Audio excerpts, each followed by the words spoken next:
Hello everyone, I'm Eljay and I'm here with the, third, fourth Q&A? I think it's like the third. Anyway, as you can probably tell, I'm doing things in a little bit of a different format. This time it's a recording with a slideshow instead of my standard, you can see my hands doing this, that, and the other thing. I have a limited amount of props, kind of just lying on a desk. Reason for that is because I am currently using said desk to hold all of my 2004 sets, which I'm in the process of reviewing. So I decided I'm going to make things a little bit easier and probably a little bit more varied by doing it this way. So bear with me. Obviously I've got a bunch of questions, but I also just have a bunch of general comments that I just want to address and thought it'd be fun to talk about. At the end of this video, I'm going to say when the recaps are coming back. They're coming back soon, but I'll tell you at the end of the video. Alright, let's get started with some questions or comments. First comment, with the whole Tanakal and Parakal's face shield being the same, yours is just a misprint. I have both my Tanakal face shield and Parakal face shield in front of me as I'm typing this, and mine are totally different. This is talking about how I mentioned in my Barakal review that my Tanakal had the same printing as my Parakal, and I mentioned it was a misprint.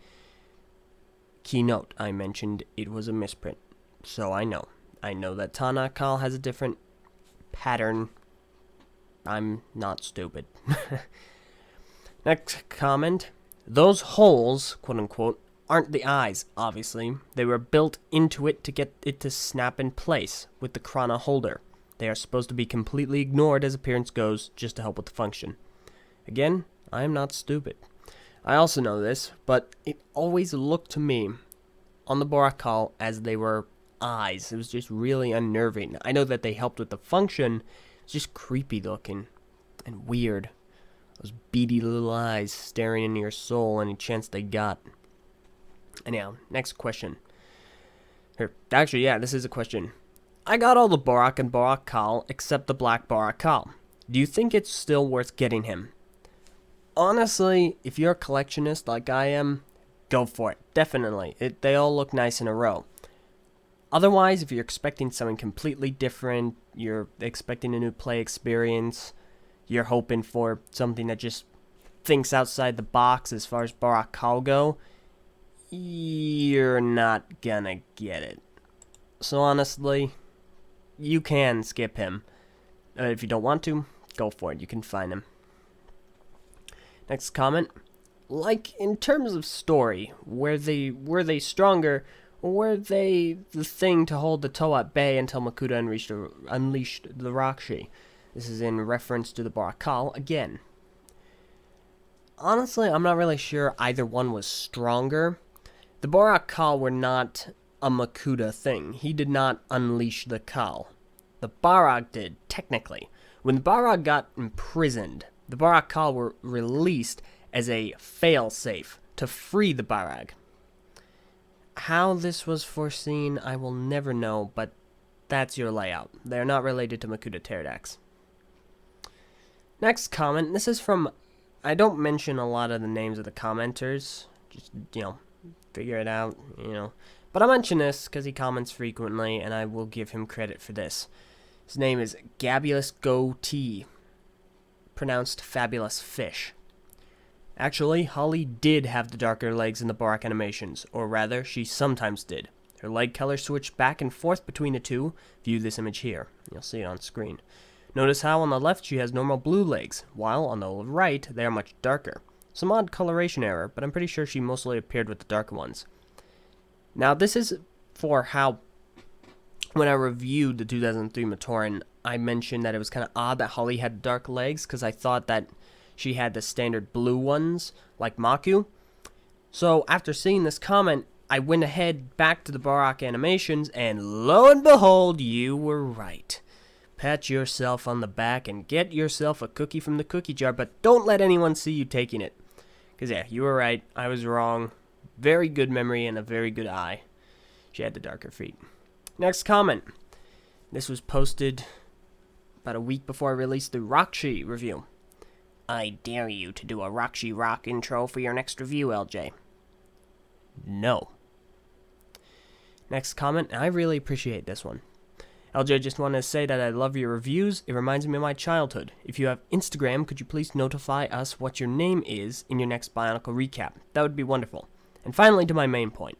If you get all 6 Krata, or whatever colors you really want, you can actually display them on the Roxy container's cap. There are little triangles on the outside you can put the ends of the Krata into. By the way, if I spelled anything wrong, I'm typing really, really fast. Thanks for this review. Keep going. First of all, again, thank you very much. I got a lot of these comments over several videos, and they definitely made my day. Secondly, I do not have an Instagram. I don't have any social media. I'm never going to be on any social media like Facebook, Twitter. Forget it. You will not see me there. If it's an imposter, that's probably why you see me there. But otherwise, no, it's not me. The only reason I have a Google Plus is because they darn right tricked me into it when I changed my new YouTube name. Infuriating. But anyway, third thing is, that's actually a really good point. I totally forgot about that. When the Krata came out in Krata packs. And what you could do, you could take your Krata, 6 of them, and put them on the container caps.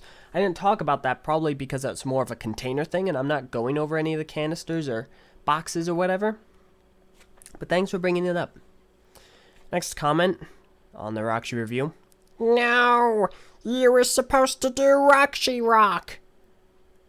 No. Next comment. More on eBay today. Smack Venom. He does it, right? If you have to. I've tried many a time to get Venom to restart the eBay today. Unfortunately, I've been unable to. I appreciate your interest in eBay today, and I don't appreciate Venom's disinterest in eBay today. I wish I could get him to do eBay today, but I can't. And he said numerous times he won't. So, sorry. Next comment. This is actually a question. This was on the Jala review, I think. Eljay, did you do the skit at the beginning, or did another TTV member do it? Because in the skit, Takua pronounces Jala's name as it was spelled, but in the review, you pronounce it as Jala. Yeah. The voice actors are other TTV members. A lot of the time I get a lot of different people to voice act characters in the skits.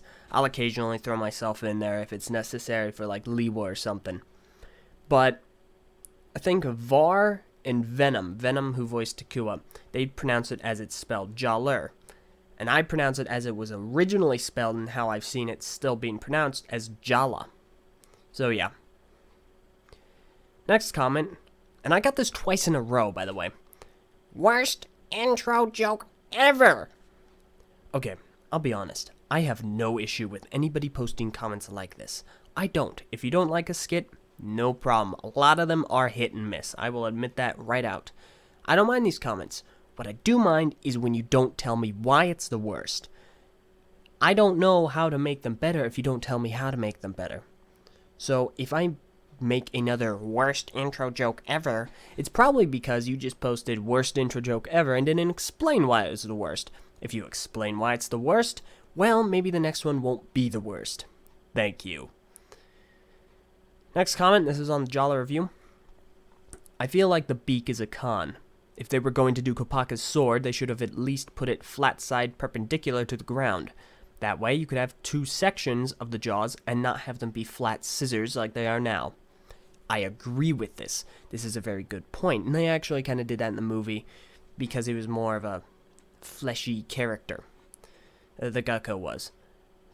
And I guess the reason I didn't mention it is because it's not set breaking. A con is something that is a really glaring, obvious thing you can see. It's something that is a flaw to the set. It detracts from making it a really, really great set or putting it on a list higher than it is. That was kind of just, I feel it's more of a personal preference thing than anything else. While I do agree, it does not break the set for me. So, but a good point. Next question, and I've gotten this a lot. I will address it here again. Say, Eljay, do you plan on ever reviewing the various combination models / alternate constructions of the sets? such as the Tarakavanui or the Exoraptor? At the moment, no. Maybe in a far, far off universe in a galaxy long, long away. Maybe. But right now, I have no plans. Making the combination and alternate models is very, very time consuming. And right now, with the recaps and everything else going on right about now, there's been a lot that's been going on. I do not have the time to sink into that. It was difficult enough building the Muaka and Kenny-Ra as they are standard. I don't want to dare take them apart at this point in time. Maybe in the future, but not right now. Another comment, just a question. What happened to Puku after the Rakshi attacked Kini Nui? We didn't see her since then. Now I had to think about this, and I don't think we did see her again. Maybe we did like once or twice, maybe in a flashback, but I don't remember seeing her again. What happened in the story is after Takua became Takanuva, he gave ownership of Puku to Jala. And then Jala became Attila, and he's like, well, darn, what do I do with you, Puku? And so he gave her to a Mator named Orcam. And you know Orcam from Metru Nui. He was the lead Matoran who saw the Great Disc from Lametru, and he was an Usocrab rider. So Jala gave her to him. Next comment. Do people have a problem with his real name? I mean, I know he is easier to be referred to as Makuta, but still. This is in reference to Makuta Pterodax. Yes, people have a major issue with his name. Because before he was named, it was just the Makuta. It was ominous. It was scary. And then it was revealed that, oh, it's not just one Makuta, it's a brotherhood. And everyone was like, oh, well. There was a poll on the fan site BZ Power way back in the day, and by way back in the day, I mean 2008, that asked Greg Farshty, the writer for Bionicle, asked, okay, I got a name. Do you want me to name one of these two characters? Makuta or the Shadowed One? And the fans voted Makuta, and he was named Pterodax.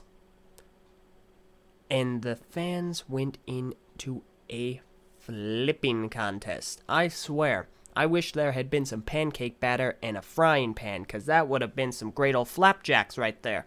But no, they despised it. They were just tearing up the carpeting, throwing pillows everywhere. It was horrible.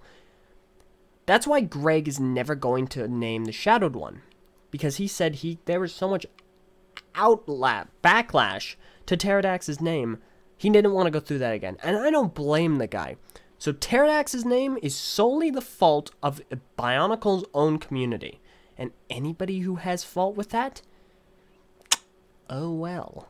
I personally do not mind it. I just did not refer to him by his in-story name, because I figured people would kind of like that a little bit more. But yeah, people still do have issue with it. Next comment, and this is second to last. You forgot the fact that this set, I think this is either Makuta or Takanuva, also introduced a new way to connect the mask to the face, with an axle connection. That is so true. I totally forgot about this. I don't know how. That was a big deal. Those were the first two Bionicle sets to introduce a axle on the mask, and I totally skipped over it. My apologies for that. I'm going to mention it in the Telemetry review because they heavily used that. But yeah, you're right. I totally forgot about that. My apologies. And now the last comment, which is a question. Eljay, if you could pick a mask that represents all of Bionicle as a whole, what would it be? From 2001 to 2010.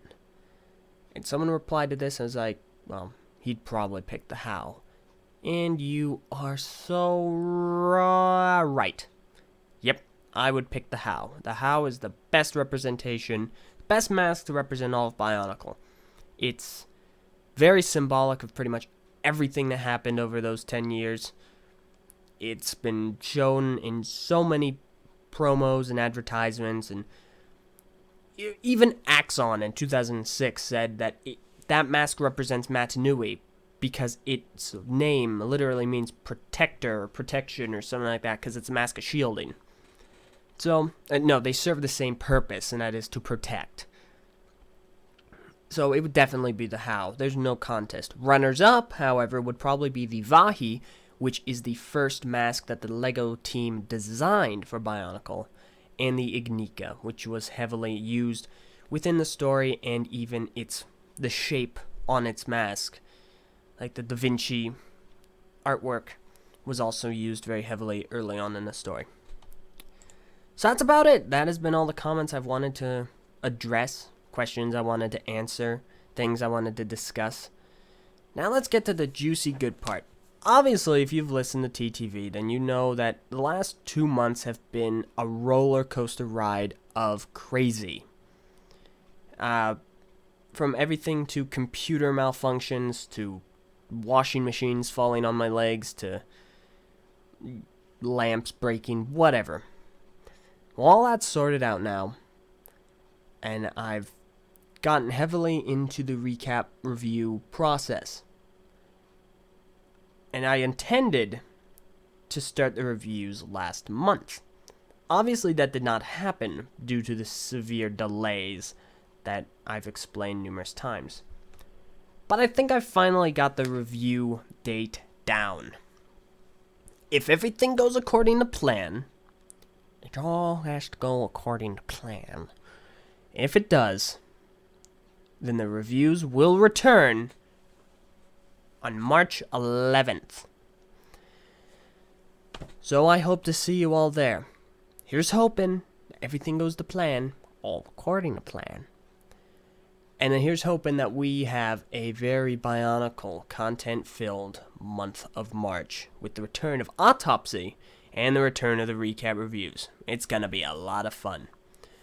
So thank you all for listening and watching. If you've gotten to this part, I appreciate all views, all comments, and I read pretty much everything. I may not reply to all of it, and in some instances I can't, thanks to stinking Google and their dumb comment system. But I do read everything, and I would love to reply to it all. But, yeah. If there's anything you want me to answer, you can either post a comment in any recent recap-related video, send a message to the TTV channel, and either wait for me to reply in one of those venues, or wait for me to reply here. So, thank you very much for watching and listening, and I shall hopefully have you hear me and see the reviews on March 11th. Adios until then, guys.